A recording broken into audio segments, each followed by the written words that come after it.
अस्सलाम वालेकुम दोस्तों, कैसे हैं आप सब। उम्मीद करता हूँ कि खैर खैर से होंगे। तो दोस्तों आज की वीडियो में आपको मैं अपना परिंदा दिखाने जा रहा हूँ। इसको हो गया सफ़ेदा, ठीक है। तो ये देख सकते हैं, जैसा कि आपको वीडियो में आपको मैं दिखा देता हूँ क्लियर करके। यहाँ पे देखें, ये देखें बहुत ज़्यादा सफ़ेदा हो गया, ठीक है। तो ये देख सकते हैं सफ़ेदे में क्या होता है कि परिंदे का सारा जो फेस होता है वो वाइट हो जाता है, ठीक है। इसकी कलगी हो गई, इसका पूरा फेस हो गया, ठीक है।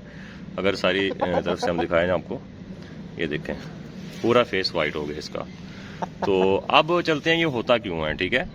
तो ये अक्सर होता इस वजह से है कि परिंदे आपस में खुल के जब लड़ लेते हैं, ठीक है। लड़ने के बाद जो लड़ने के जो जरासीम वगैरह होते हैं इनके फेस पे लग जाते हैं, उसके बाद इनको जो है फेस पे सफ़ेदा हो जाता है। तो सफ़ेदा एक सीरियस बीमारी भी हम कह सकते हैं। इसमें अक्सर क्या होता है कि परिंदे के चेहरे पर मुसलसल मज़ीद बड़े बड़े दाने बनते जाते हैं और स्वेलिंग हो जाती है, जिसकी वजह से परिंदा जो है वो कमज़ोर होता जाता है और सोकड़े की हालत में भी चला जाता है।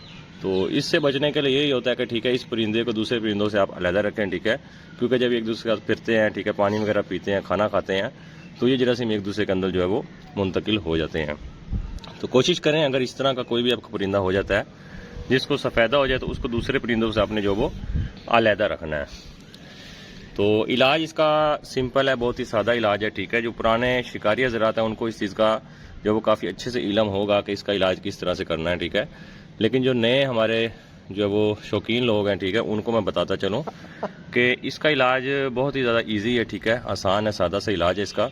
सबसे पहले आपने नीम गर्म पानी लेना है, ठीक है, उसमें नमक डालना है और अच्छे से इसकी जो है वो इसके सफ़ेदे की जो सफाई करनी है फेस की, ठीक है। अच्छे से आपने खुरेदना है, ठीक है। इसको गर्म पानी से कपड़ा ले लें आप या कोई ब्रश ले लें, ठीक है। इसको अच्छे तरीके से साफ़ करना है। तो सफाई के दौरान थोड़ा सा ब्लीडिंग टाइप भी हो सकता है, लेकिन आपने घबराना नहीं है, ठीक है। लेकिन इसको अच्छे तरीके से जो है वो साफ़ करना है नमक वाले गर्म पानी से। तो उसके बाद एक ट्यूब मिलती है, ठीक है, आपको मैं वीडियो में दिखा देता हूँ। वो ट्यूब आपको क्या करना है, उससे इसकी जो है वो मसाज करनी है। आपको मैं ट्यूब दिखाता हूँ। तो दोस्तों ये ट्यूब है, ठीक है, आपको मैं मज़ीद जूम करके दिखा दूंगा। तो क्लोट्रिम के नाम से ट्यूब होती है, ठीक है। अगर आपको क्लोट्रिम नहीं मिलती है तो उसी के फार्मूले में मुझे यहाँ पे मिली है क्लोट्राइमाजोल, ठीक है। तो आप ये भी जो है वो यूज़ करवा सकते हैं। बाकी इसकी मैं आपको जूम करके पिक्चर दिखा देता हूँ। तो ये हमारा परिंदा है, ठीक है। तो इसकी अब मैं अच्छे तरीके से करने वाला हूँ सफाई, ठीक है, जैसा कि आपको मैंने वीडियो में बताया है। तो उसके बाद मैंने ये ट्यूब जो है ना वो इसको इस्तेमाल करानी है। और तरीकाकार ये है कि आपने तकरीबन दिन में 2 बार इसको यूज़ करवानी है, ठीक है। इसकी हल्की सी मसाज करनी है सुबह और शाम। तो उम्मीद करते हैं इंशाल्लाह आपका जो परिंदा है 2 से 3 दिन में या हद 1 हफ्ते के अंदर जो आपका परिंदा है ना इंशाल्लाह रिकवर हो जाएगा। बाकी इसकी कंडीशन ठीक है, हेल्थी है, ठीक है। लेकिन इसका फेस जो है काफ़ी ख़राब हुआ है, जिसकी वजह से मैं इसका करने लगा हूँ ट्रीटमेंट। तो उम्मीद करता हूँ आपको वीडियो काफ़ी हद तक पसंद आई हो तो चैनल को लाजमी सब्सक्राइब कीजिएगा।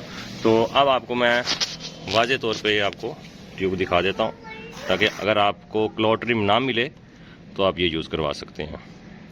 अच्छे तरीके से आप इसका जो नेम देख लें, ठीक है। तो इसकी प्राइस की बात करें तो प्राइस इसकी बहुत ज़्यादा नहीं है, तकरीबन ये देखें 80 रुपये इसकी प्राइस है। तो इजीली आपको जो है मेडिकल स्टोर से, किसी भी मेडिकल स्टोर से आपको मिल जाएगी। क्लोट्रिम मिले तो वेल एंड गुड, ठीक है, अच्छी है वो। अगर वो ना मिले तो आप ये भी यूज़ करवा सकते हैं, उसी के फार्मूले में है। तो उम्मीद करता हूँ आज की छोटी सी वीडियो आपको काफ़ी इन्फॉर्मेटिव लगी होगी। तो इन्फॉर्मेटिव लगी हो आपका जो है वो, इससे कोई ना कोई फ़ायदा हो तो प्लीज़ चैनल को लाजमी सब्सक्राइब कीजिएगा, दुआ में याद रखिएगा। मिलते हैं आने वाली नेक्स्ट वीडियो में, तब तक के लिए दीजिए इजाज़त। अल्लाह हाफिज़।